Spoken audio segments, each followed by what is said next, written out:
vamos a comenzar a trabajar la unidad 1. Esta unidad refiere al proceso de provincialización de Río Negro y para estudiarla vamos a ver el proceso anterior a la provincialización, es decir, la etapa de Río Negro como territorio nacional. Vamos a ver ya al momento de la provincialización los actores políticos y económicos que disputaron ese momento, qué conflictos se dieron y qué intereses representaban cada uno de ellos. Y por último vamos a ver las características de las distintas regiones que se configuraron en el momento en que el territorio se constituye como territorio nacional. Esta unidad la vamos a desarrollar en 3 clases teóricas y ustedes tienen como bibliografía 3 textos. En esta primera clase vamos a trabajar el texto de Marta Ruffini, que tiene que ver con cómo se manifestaron las relaciones políticas en el momento de Río Negro como territorio nacional, qué pasó con el Estado, cómo funcionó el Estado y qué pasó con la participación política de los rionegrinos de ese entonces. Vamos a ver en la segunda clase el texto de Graciela Giorno, que refiere a los conflictos e intereses que se cristalizaron al momento de la provincialización.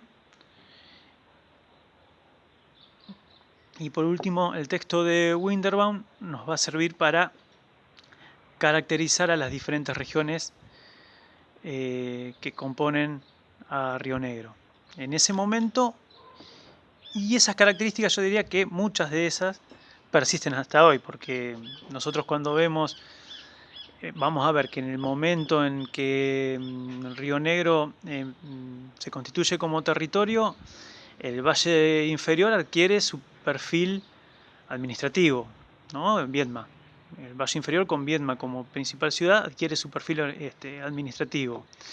El Alto Valle adquiere su perfil productivo vinculado a la fruticultura. La zona andina, Bariloche, vinculado al turismo. Y la línea sur, aquí adquiere su perfil vinculado a la producción ovina y lanera. Bueno, vamos a arrancar con el texto de Marta Ruffini. En esta clase vamos a trabajar el texto de Marta Ruffini.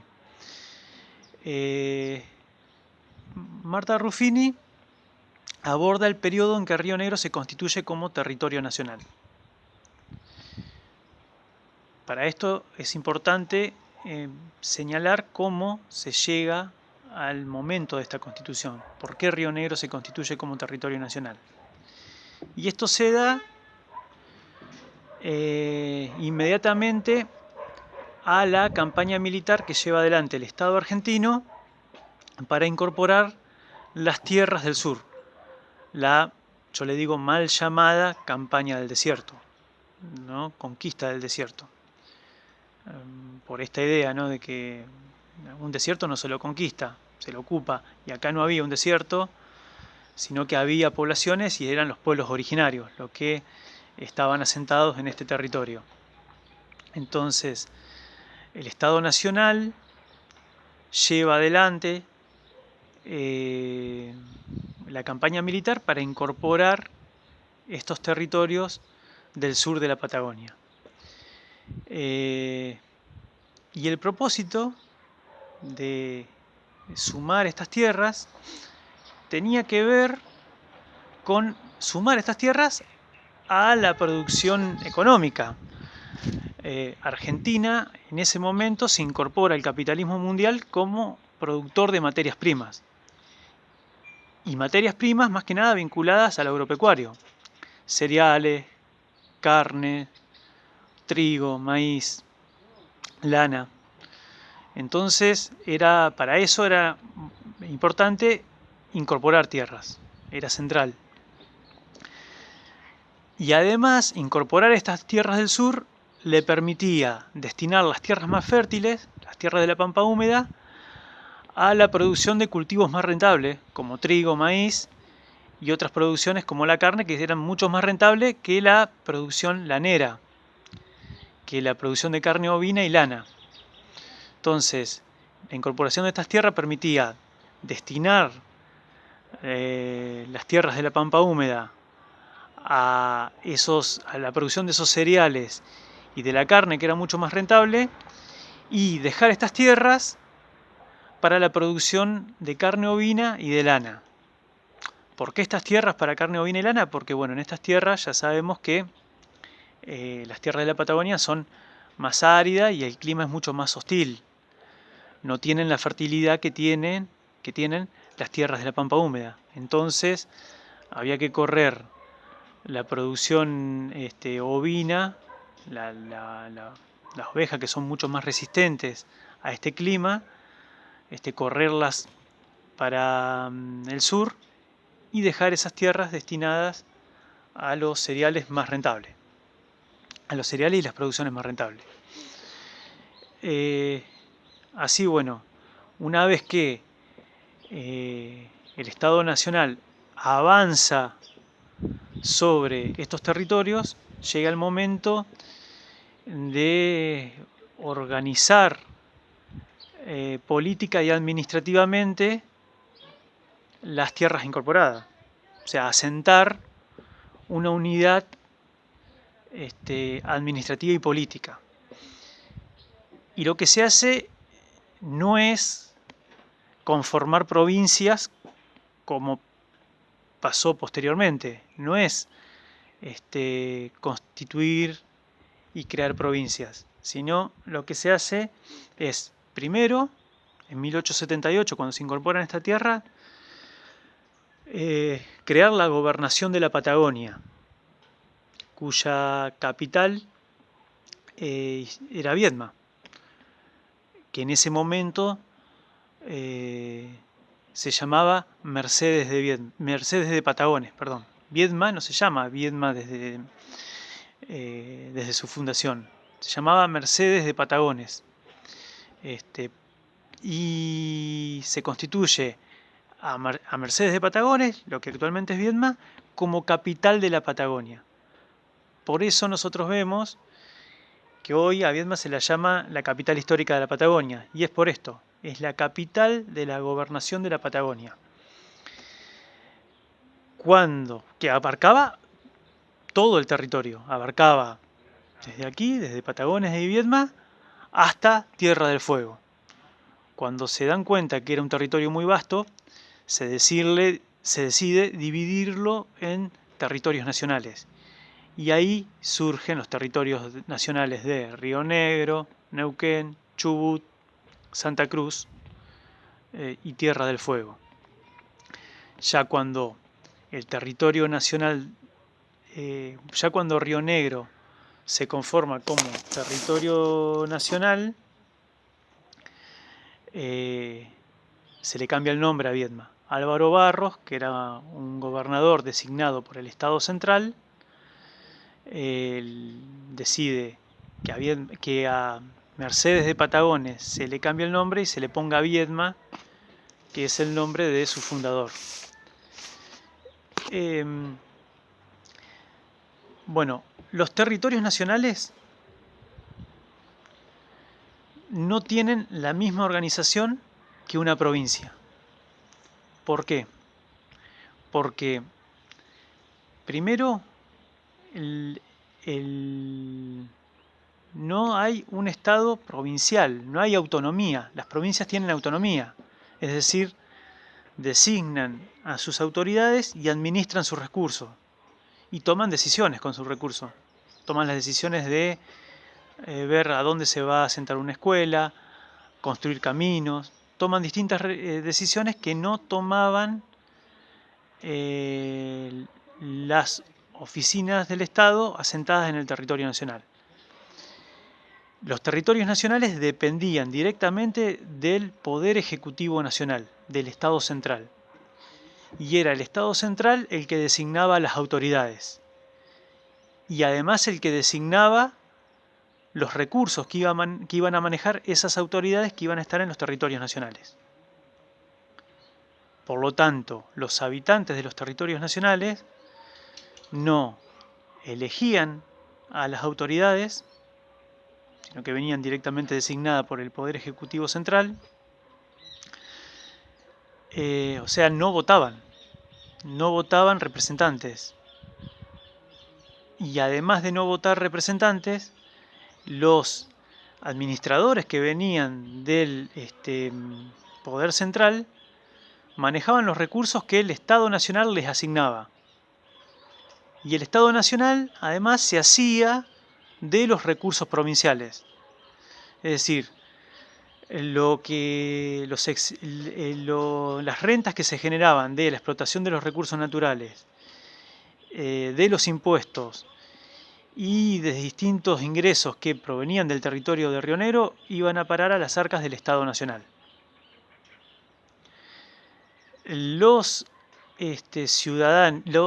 habitantes de los territorios nacionales no elegían a las autoridades y solo elegían, en el caso de localidades que tenían más de 1000 habitantes, a los consejeros municipales.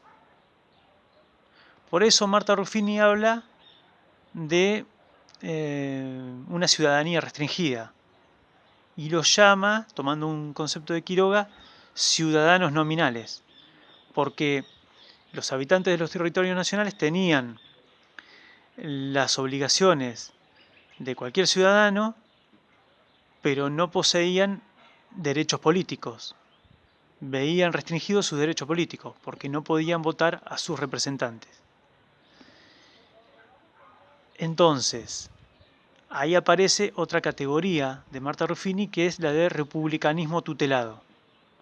El republicanismo tutelado se da porque el Estado Nacional decide que los territorios nacionales se incorporen primero, pero no como provincias. Para ser provincias debían cumplirse una serie de condiciones.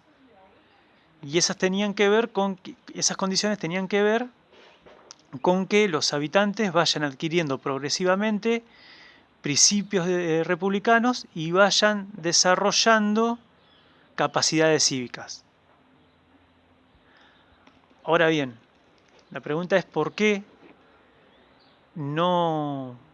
se decide que estos territorios se incorporen no como provincias? ¿Por qué se da este republicanismo tutelado? Y eso tiene que ver con varios motivos. Primero es para evitar confrontaciones en el territorio nacional, en los territorios nacionales. Argentina tenía en ese momento una vasta experiencia en lo que eran conflictos entre distintos grupos que pugnaban por el poder.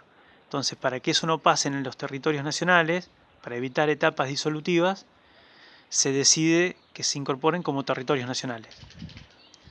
Crear una provincia para las autoridades centrales iba a implicar que distintos grupos entren en disputa para hacerse con el poder político de esa provincia. Lo otro tenía que ver con lo que ellos llamaban, Ruffini menciona ahí, como ausencia de civilización. Para las autoridades centrales, los pobladores del territorio nacional de Río Negro carecían de civilización en el sentido que no estaba adoptada en el territorio nacional de Río Negro, no estaban adoptados los valores, costumbres, hábitos y creencias occidentales. ¿Por qué? Porque acá lo que predominaba era la cultura de los pueblos originarios. Y para la concepción de los gobernantes nacionales de ese momento, de la élite gobernante nacional y de la élite de la oligarquía nacional, la cultura de los pueblos originarios era considerada bárbara. Y lo otro también tiene que ver con que para poblar este territorio de Río Negro era necesario poblarlo con inmigrantes, es decir, con extranjeros. Y por lo tanto los extranjeros, se concebía que a los extranjeros se les podía otorgar de entrada el derecho al voto, porque eran extranjeros, porque bueno, tenían otras ideas, sino que primero tenían que desarrollar capacidades cívicas y adquirir identidad nacional.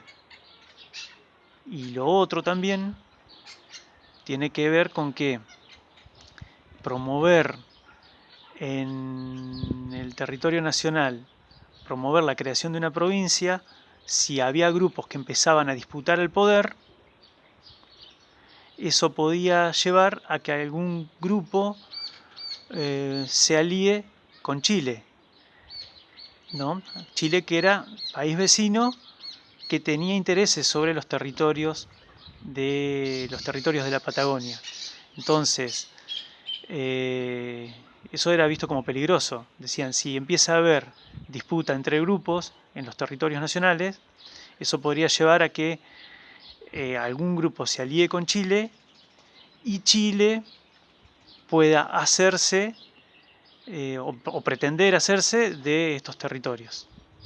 ¿No? Lo cual además estos territorios estaban muy lejos de Buenos Aires y Buenos Aires veía, el Poder Ejecutivo Central veía que podía haber dificultades en cuanto a la comunicación.